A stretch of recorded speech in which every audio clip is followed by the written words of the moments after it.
Good afternoon, everybody, and thank you for joining us today. Perhaps it's morning, afternoon, or evening, wherever you might be dialing in from.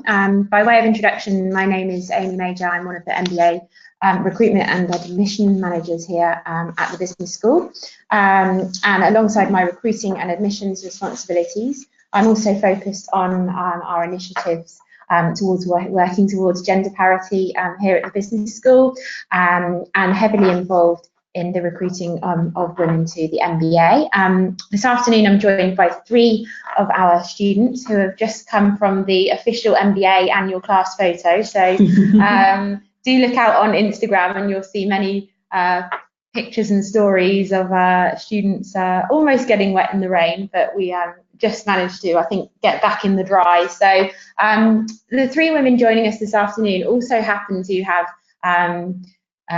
either African nationality or association with their continent, which I think actually is not by design, but maybe quite timely given we have just had our major Africa conference here at the business school last week, and we also had our on-campus Women's Alliance working with the Africa Alliance on International Women's Day, and we've had a whole series of great events. So the two major focuses of the school being on women in Africa seems very appropriate. So thank you to the three of you for joining. I'm just going to sort of, for the first 5 minutes, just really give a little bit of an overview of some of the initiatives going on here at the school, just to give you a flavour of some things that we are doing on campus. So I mentioned we've obviously, as you all know, International Women's Day was last Friday, the 8th of March, and there was a real sort of interest this year on campus from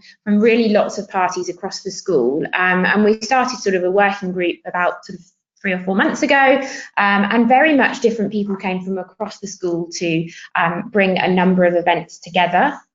These are just 3 of the events that took place last week, and what was really great to see was the community here at Saïd coming together to make this happen. So you can see here just a few of them that happened. I was particularly proud to be involved in the Storytelling for Impact event, which was led by our Student Women's Leadership Alliance, and you'll shortly be able to see the recording of the event with Lindsay Dryden and Dawn Porter appearing online, so that's definitely worth tuning into.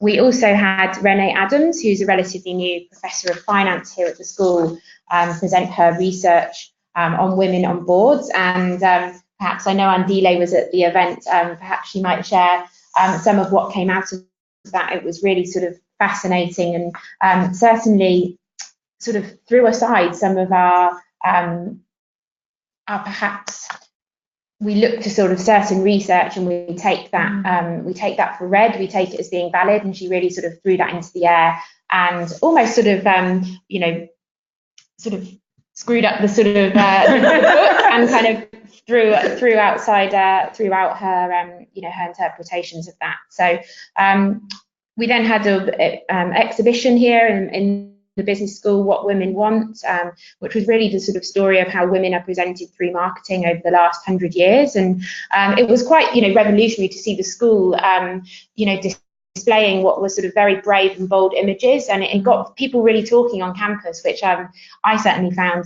personally interesting. So just a flavour of a few things that have been going on here at the school, which form part of our Inspiring Women series. Moving on, I just really wanted to give you a flavour of some of the activities that have been and will be facilitated by our Career Development Centre as part of their Women in Leadership series. We'll stress that these are very much open to men as well. So that's probably a separate conversation for our next webinar with our Women's Leadership Alliance, but we're really trying to see how we can engage more men in the conversation, and obviously that topic of male allies. But just a few events that are being run through the Career Development Centre, and we look to see these continuing next year and being mirrored for the next cohort. So perhaps if anybody was at any of these, you can perhaps sort of share your thoughts. But personally, I attended the gender negotiations, and it was certainly, very interesting. So there's a definite focus by the school to have these kind of events and workshops where maybe there are topics that do have that slight kind of gender lens to them. Perhaps, when we talk about negotiation, it's something that typically becomes maybe more of an issue for women than men. So it's something we want to address here on campus. Okay, so something I should add just about the audience that are perhaps dialed in here. So we invited both what we would term deposit paid, so the ladies on here who have already confirmed their spot to join us in September. We also have some people joining us who are offer holders who perhaps are in the process of making their decision. And we're also joined by women who are our stage 3 applicants, who I'm sure are all eagerly awaiting the outcome, which will be next Friday, the 22nd. So the admissions committee will be sitting down next week to make final decisions. So everybody on here has made their application, and fingers crossed, we'll be here in September at Oxford. Let's wait and see. But as part of the pre-MBA arrival to Oxford, we do take a really active role in the Forte pre-MBA conference. So for anybody who doesn't know, the Forte Foundation, they've just actually rebranded to just Forte, and with the strapline of more women leading. It's a not-for-profit foundation that is very much focused on bringing more women into MBAs and subsequently into leadership positions post-MBA.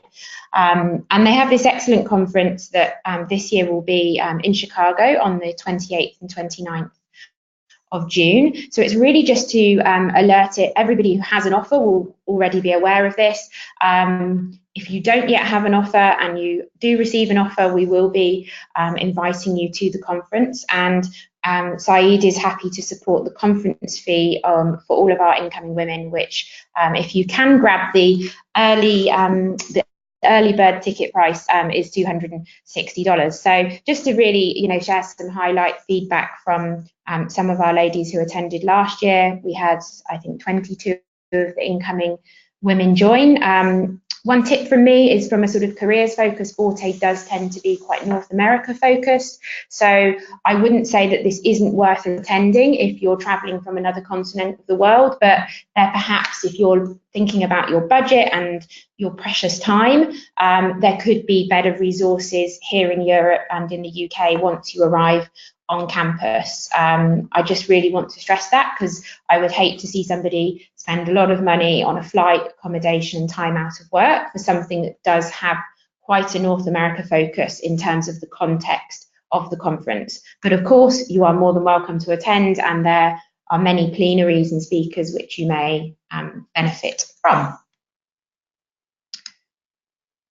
Moving on, just lastly, I just really want to share with you just a snapshot of things that you might be interested in. So if you are somebody on this call with an offer, you might know that we have a webinar with our Dean, Peter Tofano, on Monday. Obviously, it is 4 p.m. in the afternoon. Appreciate that might not suit for everybody.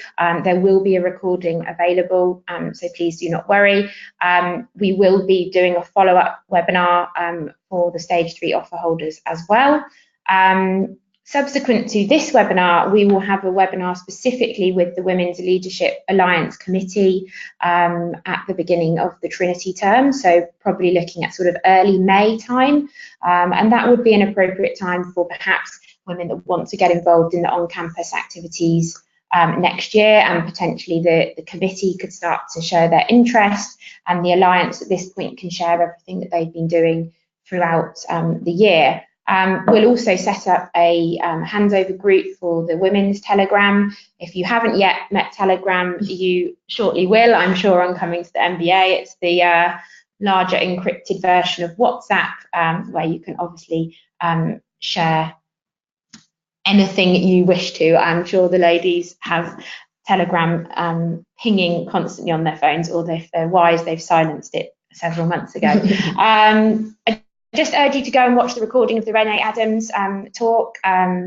I think every business school globally really is striving to have more female faculty, and to have Renee as a senior professor of finance, and with the riveting research that she's done around women on boards, I think it's really sort of worth a watch. Couple of forthcoming events. So we've had a series of events in conjunction with Google over the last few months. So we had an event in New York in October. And we're following this up with another Identity at Work panel on Tuesday in Singapore. We also have the same event at the Royal Institution next Thursday in London.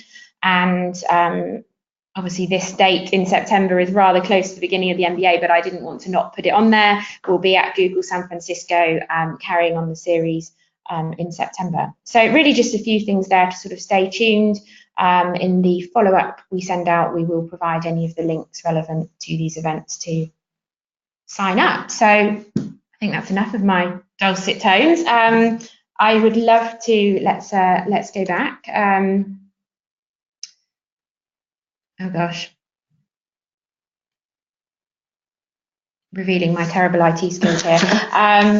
So thank you, Andile, Nina, and Khalida. I wonder if you could perhaps we could go around the table and you could introduce yourselves shortly. Perhaps I've mentioned you're all from Africa, so but perhaps you can introduce yourself, where you're from, perhaps the college you're in, a little bit about yourself, and I think that could be good for our audience when they're looking at pinging through some questions later on. So, Andile, do you want to start us off? I'll start us off. I'm Andile Sibia.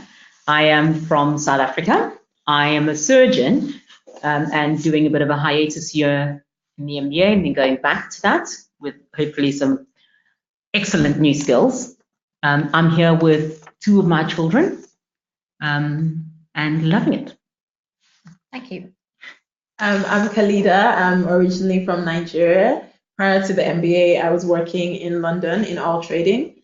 I'm currently at Lineker College, and yeah, that's me. Which college are you, Andile? I'm at Wolfson. Wolfson, okay, good, okay. Hi, I'm the last panelist today, and my name is Nina Milan. I'm also from South Africa, so we're representing very strongly here today. And I was an architect in South Africa, so for anyone considering coming here, not from one of your traditional backgrounds, it's very doable. Finance is a little tougher than for some other people, but so doable. We've got some great assistance and support classes, so nothing to be scared of.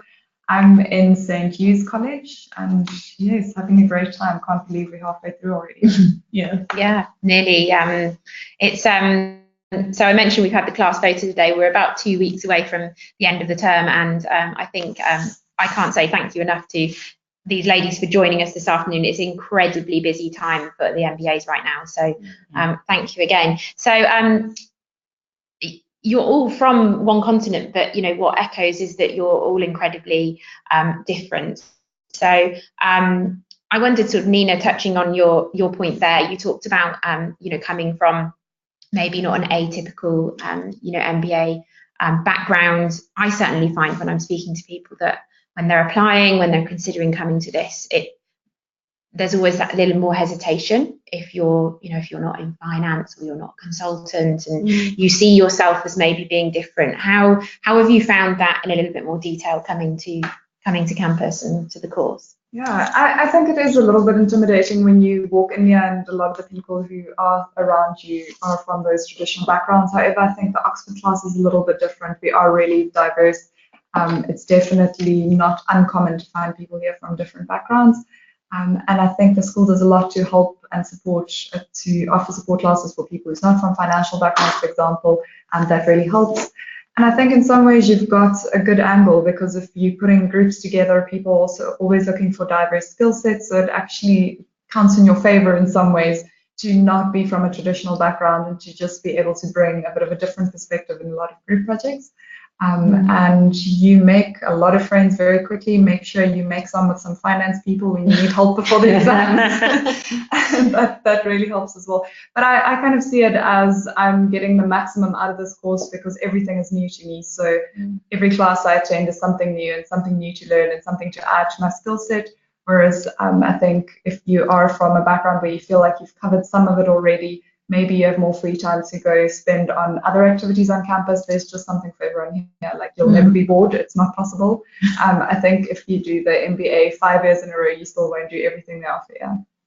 Fabulous. And Andile, anything to offer? Because obviously you're, a medic. Yeah, I must say I agree a lot with what Nina has said. When I was coming through, I was actually told that there's no such thing as a typical MBA student at Oxford. I said, what do you mean? There's always a typical MBA student, the finance consulting guys. And then you get here and you've got such an amazing diversity of people who are coming in from the performing arts, from ballet, people who are coming in from the traditional fields as well, which adds a lot of value, especially if you're friends with them, like Nina said, when it's time to study. But also people who are coming from, the oil industry. I'm not the only medic on the class. There are quite a few of us who seem to be quite a heavy group. But it really makes it really interesting working in those spaces, forming teams for projects, just as Nina said. I think it's been really fantastic. Good, okay.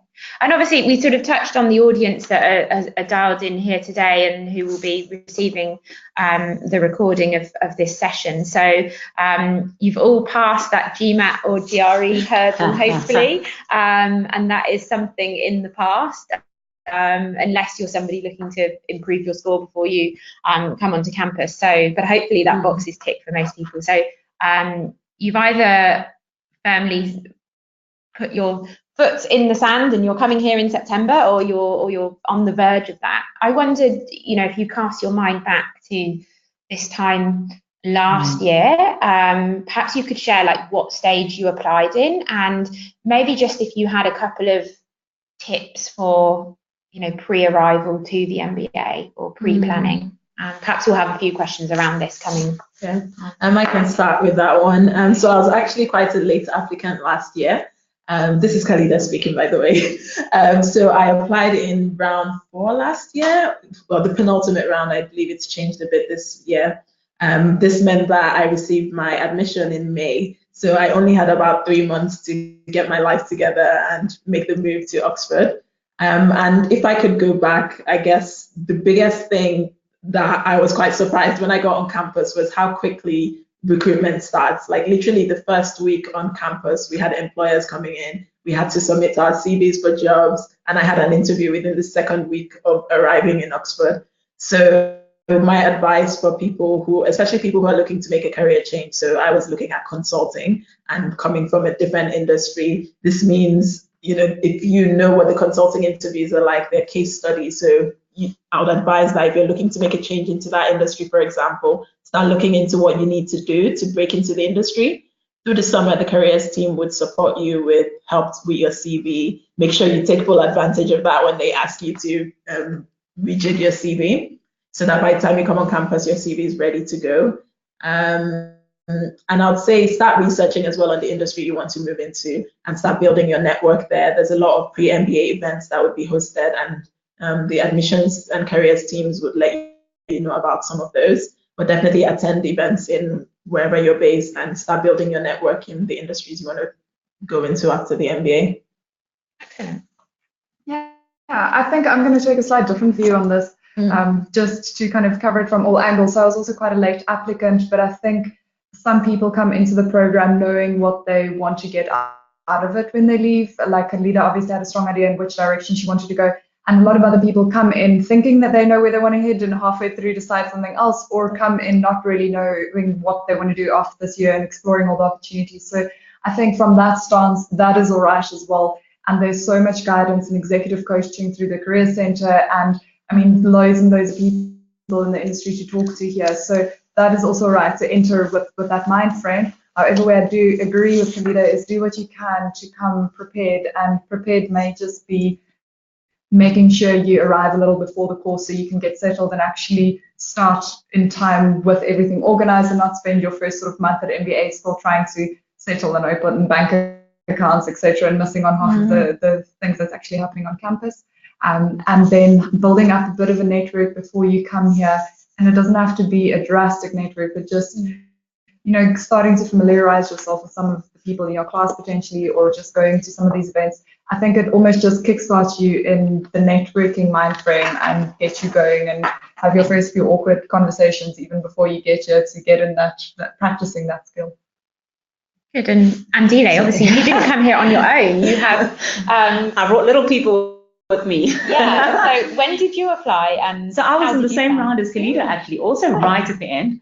And so a lot had to happen very quickly.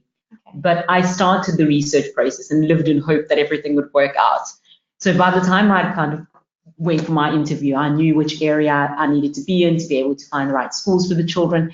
I knew which colleges had childcare available. And so I'd done a lot of that groundwork beforehand, because there is a lot to digest when you're coming through. I did kind of cut it very fine in terms of giving myself time. So I had planned to take a month off before I started and ended up not doing that, and kind of pushed through until the last week, and then packed up our family and moved over. So it was a lot. But I will say this, I am not familiar or didn't come in comfortable with communicating with people I didn't really know online. I have a very limited activity in terms of social networking and Facebook and that sort of thing. But there is a class Telegram group, and I was really surprised by how helpful people were on there. And I think if anything, utilize that to your best advantage. What seemed to me like a silly question to ask an absolute stranger, there are so many people who are more than happy to assist on that platform. And so simple things like, apparently we're supposed to get a student card. Where do I find that form? I've lost it in my sea of emails that are coming through. There'll be somebody who will find it for you and probably do a screen grab or send you the link, and you'll be able to do it. There are people who take time off and they really have a lot of time to give in that way. And I think that for me was a big thing, was I actually watched a lot of the conversations happening before I had the guts to actually start asking my own questions. And I'm so grateful that I did. So that would be one thing I'd say in preparing. Don't be afraid to ask. Ask the handover group, if you're on that group, Telegram, and then your own classmates that you're coming into. Even if you don't know anyone, there's always somebody who's happy to help. And then just to kind of go halfway between what Khalida and Nina here was saying, I think it's very easy when you start here at Oxford to get caught up in the hype. There is a lot happening, and you'll hear that said a lot. There's so much going on. But I think what really helps is coming in with an idea of where you fit. If you are here to get a job, you need to get going quickly. If you don't know what you're doing or you don't know what you want, then that's okay. But don't allow yourself to get caught up in the hype of the people who for very real reasons might be desperate to get work afterwards and riding that train. Because you can get so caught up in that you don't give yourself enough time to enjoy the experience. You're not in the same boat, that's okay. Excellent. And obviously we've got people here at sort of different stage of the cycle, so I don't want to kind of make this too irrelevant for the people that have secured their spot yet, but clearly there's people still making their decision. Cast back a little bit before, how did you finally decide? And actually you all didn't apply that early, so in terms of the time you had to make the decision, it was probably a little bit more compressed. So how did you finally make the decision to come here? I wonder. A large part of mine was what I was going to be getting beyond my MBA. So I was very clear on the application side when I put in my applications to 3 business schools that I did, that in terms of content, I knew I was going to get that. But for me, a large part of my decision was outside of that. How integrated into the university are you? What are you going to be able to explore beyond just your MBA content? That was a really, really big part of it for me. And I've got that and more from choosing to come here. So the college experience, the extracurricular access, the integration with people who are not from the business school, through your colleges, through some of the sporting activities, those networks for me were far more critical. Okay. Anything else you ladies would quickly add? For me, it was definitely visiting Oxford. So I came in for my interview on campus, and just going through that experience and meeting the people here, it just really struck out to me as the sort of place where I would fit in and where I would want to have my MBA. So that was really the decision made for me. So once I got in, I just knew, it just felt right. And I haven't regretted that decision since coming here. Like Andile said, there's just so much to do, not just in the business school, outside of the business school, the wider university. There's a place here for everyone, regardless of what background you're coming from or what you want to explore. There's just so much to do. So I haven't regretted that decision. And I think as well, the people are a very important part. What I really value about the Oxford MBA is the fact that it's intentionally very diverse. So I engaged with a number of other business schools, and you do get some schools that you have a lot of the finance consulting types, and they're great. But I think what makes the experience rich is the fact that we have people from the most random backgrounds, like you wouldn't even believe. So, these classmates are what makes the experience very interesting. Like one day, I'm speaking to someone who was a pastor, for example, or someone who was a professional rugby player, and they just bring this diversity of thought into the classroom and make it a less, I guess, competitive environment, because not everyone is going for the same thing. Like we have a lot of classmates who are big on like social impact, and they want to, make a difference in the world. And it's always nice to engage with those people and understand that there are actually people who aren't driven by money, and then there's people who are. So there's just this variety of experience, and I think it makes the experience even richer. Nina, anything else? Yeah, no, I think pretty much I could associate with what Khalida said. I think the diversity is just this in terms of learning to work with people from absolutely all over the world. We are just so international, and learning to deal with culture clashes, which is very real on a day-to-day basis, but also learn how much you value that when you leave, because that diversity just brings so much to groups. And yes, I think just the variety and the diversity you get offered here was very different, at least when I was doing my application, to what I would be getting at some of the other schools I applied for, and that's what's one of my motives this way. Okay. And we sort of mentioned there in your answers just before about the hype of lots going on here, and then the fact that practically there's things to arrange as well. So perhaps on the first point there, so sort of the hype or the FOMO, fear of missing out, which you will hear a lot here. Outside of the curriculum, how did you decide where to invest your energies? Perhaps on the key co-curriculars you focused on, or perhaps you could give us a sort of overview of what you are involved in outside of the curriculum. So I obviously came in with my own little package of co-curricular activities when I brought my children with. But I did decide to do rowing, just because it's such a typically Oxford thing to do, and I had to have that experience.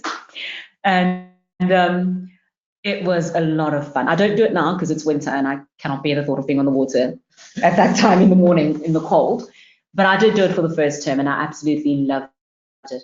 That was a very deliberate decision in terms of what to me typifies Oxford. What would I like to be able to leave Oxford saying I have had this unique experience? And so my choices were very, very much around that, and that was one of the things that I chose. I joined my college choir because that was convenient. It's at 7 o'clock in the evening when I'm already back in the house. And so those are the kind of things that I did. What about you guys? I would say FOMO is real. You hear it so many times, like Amy said, from the first day we were told by the outgoing class that you're going to have to deal with the fear of missing out constantly. And I don't think I appreciated how serious it was until everything really started. On any day you could have to make the decision between attending an employer's event, which is really good, you really want to go for that, but then there's this amazing speaker in the union as well that you really want to go for, and then maybe your college is having a party and your friend has also invited you to dinner at their college all in the same evening, and you're constantly battling with these sorts of decisions. So I think it's important to know what you want to get out of the MBA. So if you can have some time before you start to reflect on what your key goals are for the MBA. And I did this following on from advice that I heard from the Women's Leadership Panel last year. And it really helped me because whenever I'm faced with a decision on what to do amongst like 5 amazing events, I always prioritize the ones that help me achieve the goals, my ultimate MBA goals.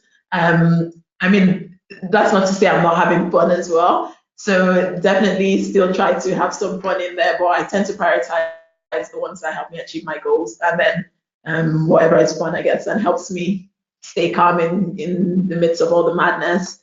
So yeah, I think that's it. It's just really prioritizing, and this will be an individual decision. Yeah.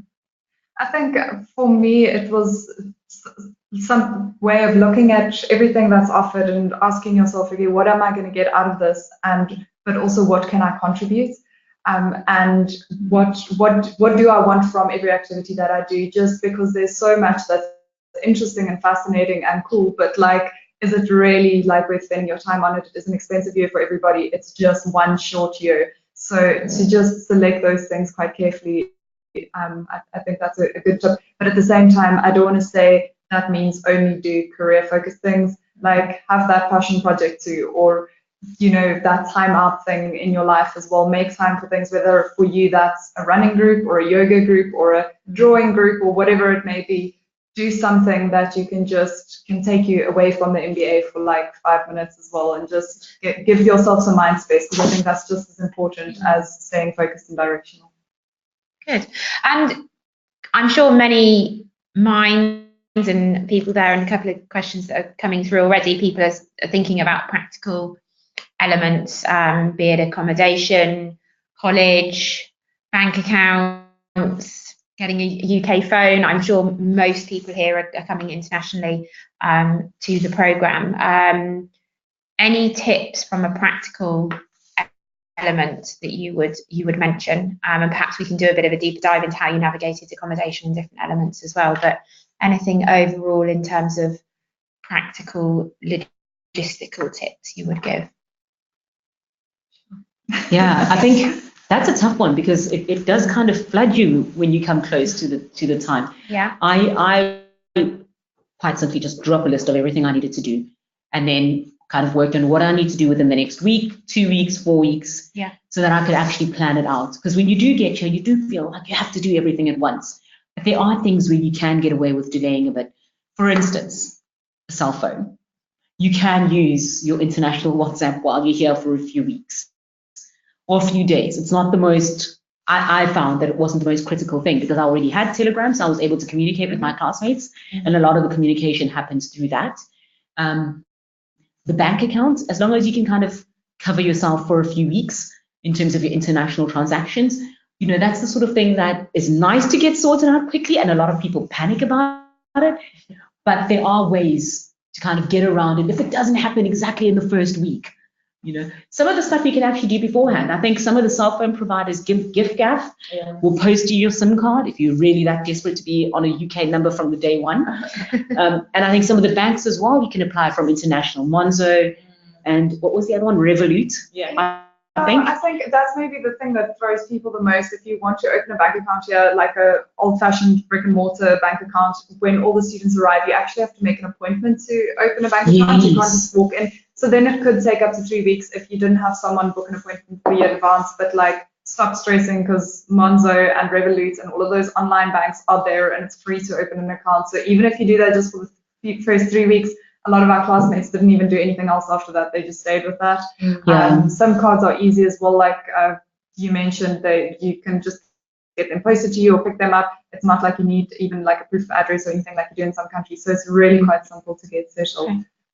I think for me, the only thing is like if you're arriving in like accommodation, maybe try get here like early in the morning. Like time your flights to get here early in the morning, because I don't know about the rest of you, but I arrived with 2 suitcases of clothes. So I arrived without like any bedding or anything, like towels or anything. So it's quite nice to then just have a full day to at least go get hold of some bedding and like basic stuff, find your way around town, that kind of thing. Perhaps you could share, I touched on accommodation. You're all in 3 different colleges, so perhaps you could touch on your college, how that features in your MBA life, and where you live and how you found the accommodation, maybe. I'll start. So I'm at Lineker College, and it's a graduate-only college. Most colleges would offer you accommodation, so they did offer me accommodation, but I didn't accept it because it's too far away from the business school for me. I mean, most people in Oxford use a bicycle, and most places are within 10 minutes by bicycle. But I wanted to be closer to the business school, given that we spend so much time here. So I didn't accept the accommodation from my college. I deciding to rent privately with one of my classmates. So again, this is where Telegram comes in handy, because all I did was post on Telegram that I was looking for a classmate to live with, and we found each other, found a place. For people who want to rent privately, it's pretty straightforward finding a place. There's apps like Rightmove and Zoopla that you can use from wherever you are to view what apartments are available. You can set your distance requirements, your price requirements as well. And for viewings, you can, some of them would offer online viewings, like Skype viewings. So that was what we used. We found our apartments on Rightmove. I was based in the UK and my flatmate was based outside of the UK, but we didn't even view the flat ourselves. We ended up getting a Skype viewing and we're happy with it. So there's a number of accommodations that are available within student-like budgets for people who want to rent privately. I'm at Wolfson College, and I, like I've mentioned, specifically chose it because my children are in primary school, so I needed to be in a school district that, you know, had the right kind of school. And Wolfson happens to offer family accommodation. My crude assessment was that college accommodation tends to be a lot cheaper than renting privately, and that was a big factor for me. And they provided just about everything. You know, even your startup linen. You might want to change a few things once you've been here, but you know, when you start, at least you come into a space that's kind of got everything except for your towels. So that made a huge difference to me in terms of coming in with my family and just being able to move right in and get settled. Yeah, so I had an interesting journey. Initially, I tried to get college accommodation as well, but I applied really late in the process and didn't get college accommodation. Also couldn't get in on the university housing either. So I ended up being forced to do the private accommodation, and also because of like limited funds, took a place that was really far away from campus. And it was fine. I got a bike and I cycled. But then about 2 months ago, I decided, well, my lease ran out and I decided to move, and then made it into some of the university accommodation. And so I'm living in a block called Castle Mill, which I'm sure a lot of you would be offered a space in. It's very basic, like rooms or studios, depending on what you get. And there they don't provide you with anything. It's nothing glamorous. You're not staying in a 5-star hotel by any means, but it's clean and it's fine and it's taken care of and there's nothing wrong with it. And what is really amazing about staying in, I think, some of the university housing situations is that you'll be staying there with a lot of your classmates. So whenever there's socials, it's really great. You can share taxis with everyone, or, you know, we're always borrowing stuff from your neighbors because half the block is MBAs. I'm sure about 50 or 60 of the MBAs actually live in those kind of blocks right where I live. So it becomes very social. So my only advice would be try and live as close as possible to campus or where there's a big student hub. Like, I wouldn't say it's necessarily advisable to live in private accommodation very far away from campus. I tried that. It's fine. You can survive. It's not a problem.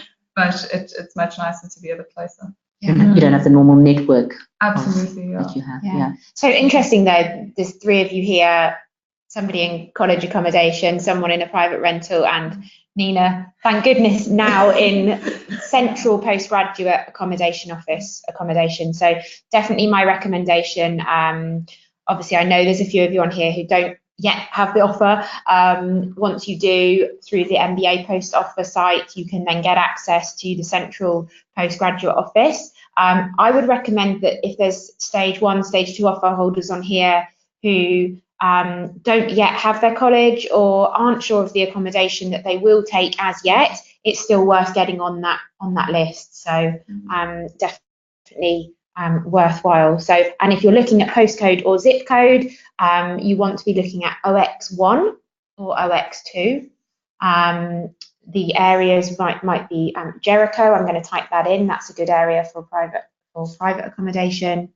Also Osney, which is very close to the business school. So I'm just typing these into the chat so you can see. So Nina, you wanted to add something? Maybe just for some of the late appliers, a lot of people in our class actually arrived here staying in an Airbnb for the first 2 weeks and didn't have accommodation. Like, it's obviously not ideal, but at the same time, they survived, they're fine. So don't let it be this big stress factor that ruins the first part of your MBA for you. Like, a lot of accommodation becomes available throughout the year as well. or people in your class might not like living in college just because they're not used to a single bed and shared bathrooms anymore, and they want to move out. So then there's a flatmate for you, that kind of thing. So don't get too stressed out about it. Yeah. So just to stress, obviously the MBA is the program that starts the earliest for Oxford University in September.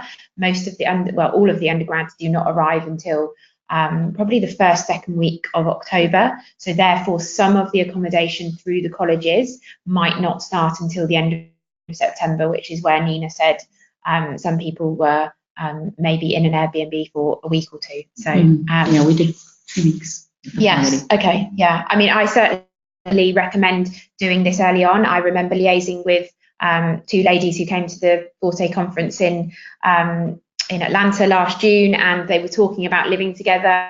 It was 2 weeks before the program, and they still had not secured their private rental. So you want to get onto this, because once you get to the summer, everybody will be taking the accommodation left, right, and centre. So you want to be sort of sooner into that. So, can I make a suggestion on that? If you go on booking.com or Airbnb and you find accommodation, if you don't already have an offer or secure place, you find accommodation that offers you free cancellation up until about a week before you need to arrive. Don't tell them I told you this. Because that actually buys you a little bit of time. Yeah. And that September month, the university as a whole runs a lot of summer programs, not the business school, but outside of the business school. And so accommodation really gets, those cheaper spaces, the student budget ones, get taken up very quickly. So if you can secure one, that you can then cancel if something else then comes up, at least you've kind of got that as a backup plan. Okay, that's good advice. Right. Well, let's start to turn over to some questions from the audience. If you've got questions, please do start popping those through. So let's start to run through these. So did any of you have any issues in terms of processing immigration papers or visa in time? Or perhaps any tips you might have from stories you've heard from other fellow classmates at all?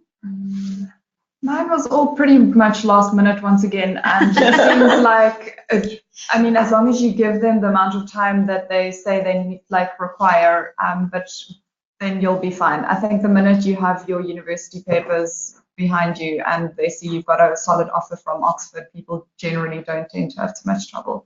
I'd say Telegram was really useful, because a significant number of us were applying for visas, and we were helping each other out on Telegram. Like when someone has their appointment, they'll debrief on what they learned, like if there were any issues with it. I didn't have any issues with my visa until I received it, and there was a mistake on it. So I had to liaise with the immigration office from the university, and they're really, really good. I'd highly recommend them if you have any questions with your visa applications or any issues, because they have direct links into the High Commission. So they were able to check on the progress of my visa replacement, because I had to get a new one after the mistake that had been made. But they were incredibly helpful in helping fast track that process.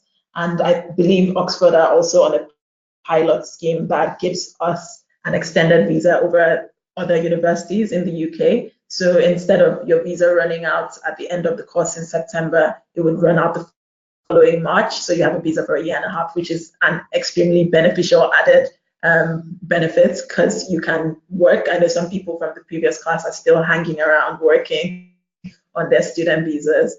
So yeah. Excellent. Okay. So coming back to sort of pre-preparation, obviously Andile, Nina, you've both talked about maybe not coming from a typical background. Was there any preparation that you felt? You said, Nina, everything's been new. So any preparation, any advice that you would give in terms of making sure that you're as ready as you can be for those finance classes at all? I think what was quite helpful is you'll all get access to a thing called Wall Street Prep. So it's many hours of courses that you can do, fairly basic stuff on just basic accounting principles and Excel and that kind of thing. So depending on what you are or aren't comfortable with, a good tip, watch it on double time. It's very slow. You can get through it much quicker. Double speed. Double speed really helps you out there. And if it's stuff skip over, don't get stuck in it. I downloaded it all on my laptop and watched it on the plane on my way here, so I didn't get through all of it, but just some of the basics. It was good to familiarize yourself just with some of the financial concepts, and also the Excel one for me was quite helpful, but that's just because I've never worked with Excel in any kind of line of work of line I've done before. But yeah, I'd say that's the only prep I really did in terms of the classes. Knowing you guys. Just to counter on Nina's point, because I obsessed over Wall Street Prep for the longest time over the summer. I kept trying to watch it and falling asleep. So just to say, if you're having trouble watching like Wall Street Prep or you don't have enough time, don't obsess over it. Honestly, I kept thinking I needed to do it to hit the ground running, but I didn't end up doing it and I was fine. So my only regret is all the time I spent thinking I need to do this and not actually doing it. So don't worry about it if you don't have the time for it.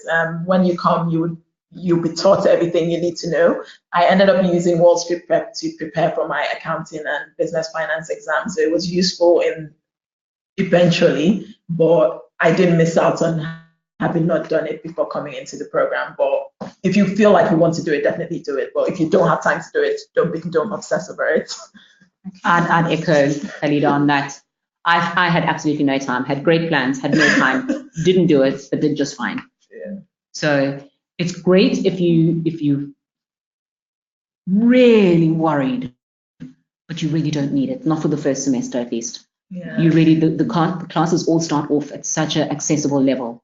And one of the, for anybody on here thinking about the finance lab, which we'll only sort of, briefly touch on here. So the finance lab is one of the co-curricular labs that you can look to apply to once you've been admitted. We usually open up applications for that around May time. And for that, you absolutely do have to do the Wall Street Prep as one of the entry requirements. I'm not going to speak any more on the finance lab because that will come further down the track in terms of its own very separate webinar, and we could talk at length about that. So, but just touching on the finance lab there. Focusing on labs though, somebody asking here about the time commitment of the impact lab or the consulting development program. Have any of you had? So, yeah, I'm not in either of those, but I have heard from the impact lab people. It's one of the few labs that actually run through the whole of the first and second term. So it is pretty time intensive. You'll be spending quite a lot of hours on that. So just bear that in mind. It's not just a once-off commitment. Like that's something I would suggest just in general. If you're looking at labs, make sure you know how long they run for and what the time commitment is, because they'll tell you like how many hours a week it'll be for however many weeks. So that is one of the more intense ones. Finance one, I think, finishes after the first term, for example. But consulting is not very structured. So it's kind of an opt-in, opt-out whenever you want. So they run like case prep sessions and they're not mandatory. So anyone can show up for any of the events. There's also networking events, employer events, but it's not really a lab in the same way impact and finance labs are. So it's just as you need to, you sign in and sign out. Yeah, so consulting development program is for anyone to opt into. It's kind of a bit more of a blended online and then in person through the career interactions on campus, whereas the finance lab and impact lab will have pre-arrival mini applications coming out in the early summer. So just to sort of clarify that, and I'm happy to answer any further questions offline regards the labs as perhaps sort of to give people some pointers. So somebody saying here, Andile, great to see you're a mother pursuing your dreams. I'm sure it doesn't feel like that all the time with 2 children. Yeah. So how easy has it been juggling the MBA program with being a mother? How are you balancing that? I think everyone who comes into this MBA program is traveling their own unique journeys. Mine happens to be with my children. I'm not the only student parent, by the way. And we do help each other out. So for instance, tonight I've got my classmates' kids sleeping over, and then on Sunday they're sleeping over at his place. So we do really help each other out in that sense. And I still have to kind of wake up and do the lunch and do the school run, make sure everyone's packed for hockey or PE or whatever they have. But that's part of my journey, I think. And that's something I was well aware I'd have to factor in when I came through. And for me, it just makes this a much more enriching experience. The experience that my children happen to be having here is absolutely phenomenal. So I'm very grateful that they have that opportunity. Excellent. Somebody here speaking to sort of the culture and the learning environment on campus. Can you speak to that at all? So it's, if I may, it's obviously very much a largely towards course, and lecturing styles we are a global cohort with a global set of lecturers. And so everybody has a different kind of teaching style, but typically it's quite interactive. You get cases that you're expected to prepare. You then discuss the cases in class and unpack that. For a lot of the more data intense courses, there'll then be support classes that run once or twice a week in the evenings. So for instance, for analytics or business finance, there'll then be a class in the evenings where they then break it down to the very kind of core level if you need that, which I did, and go through exercises and sample exam questions with you. So that's, I don't know if that kind of covers. Yeah, I think that's kind of the formal learning culture. The informal culture around learning, I'd say, is exceptionally supportive among our cohort. We've had like students in our class, arranging small groups to tutor students in a subject that they happen to be strong in.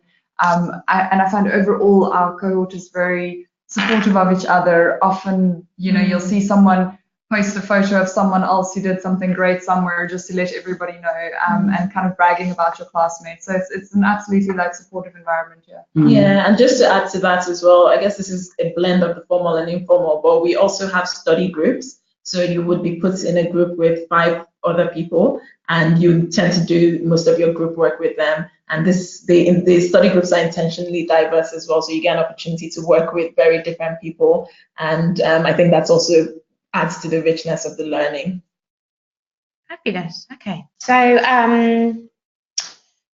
we've got sort of a careers question here. I'm conscious that obviously so around June is when the career department starts all of their interactions with the incoming cohort, but I think there's no reason not to touch on this. So obviously, Khalida, you've been looking down this consulting route, not from that background. I know you have a potential outcome on the careers front, but do you think it's possible to transition to consulting without prior experience? Yeah, absolutely. So all the consulting firms recognize that business schools are very global and diverse cohorts, I guess, of people. So the consulting firms that come in here, they don't come in with an expectation that you are a ready-made consultant. So they know that typically they're just looking for people who can solve problems, people who can communicate, structure problems, and you would get all the training on how to approach consulting interviews. So no, definitely a lot of people have made that change using the MBA. And it's not just consulting firms as well, so a lot of the industry programs. So a number of big firms also have leadership development programs that are targeted at MBAs, and they typically do not expect you to have prior experience in that industry, because the expectation is that your MBA has given you the right amounts of skills that you can apply to any industry that you end up in. So I won't worry about where you're coming from. I think you can go anywhere you want to after the MBA.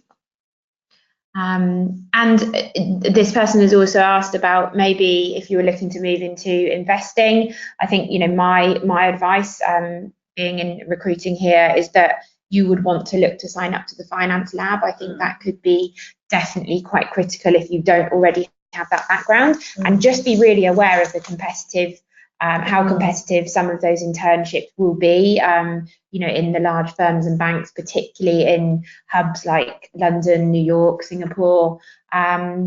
And also just if you're thinking towards things such as private equity or impact investing, these organizations or firms working in this space aren't as big as you necessarily might think. They're quite lean organizations, and therefore, there aren't the number of positions that one might think on sort of first looking in. So definitely need to be coming with some preparation if you're looking into the sort of IB private equity space. So I think we're coming quite close to the end of the questions here. We just had another question about a sort of bank account, and then perhaps I'll close with one final question.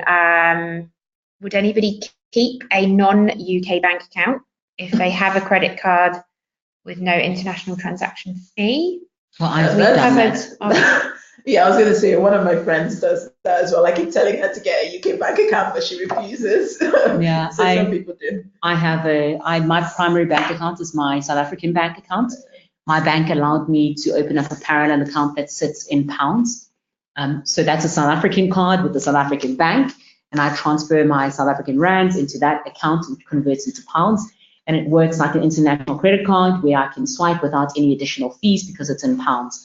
I did get a UK bank account simply because it makes transacting account to account within the UK easier. Yeah. So for instance, where I've had to, transfer funds to a classmate, who's, somebody who's been online and bought something for you and you've just, asked them to do that for you. So it just makes it a bit easier. Or for me, paying for a babysitter, it just makes it a little bit easier to have a UK account for those things. But functionally, I have, and I know one or two of my classmates from South Africa as well, are functioning almost exclusively on South African accounts with a pound, like a Forex account from their home bank. I think for me, the biggest benefit of having a bank account here is using it as proof of address quite easily without having to print out a whole lease document every time you want to go somewhere and open something new, you need it for visa applications, etc. And then also I've used it for travel insurance quite a bit, because depending on where you're coming from, if you are covered just as a student and medical aid cover under the NHS here, then if you travel to Europe, not for school reasons, but for private reasons, just to go traveling, you're not covered necessarily fully under the medical clause there. So for that, it's been very handy to be on a British bank account, so you can get covered through there. Yeah, you have nothing to lose by opening a UK account, I think, because it's a straightforward process, at least, especially with the digital ones like Monzo or Revolut. It only takes a couple minutes, and even if you don't use it that much, at least you have it. Yeah. And I think a lot of them are free. Yeah, they're free to open. And it's always good to just have a backup if you lose your one card. You can do cash transfers and that kind of thing, but it's quite handy to just have a second card just in case. Excellent. So we've got, I think, just 2 or 3 minutes left. So hard question here. If you could sum up this experience so far, what would you say? Oh, that's hard.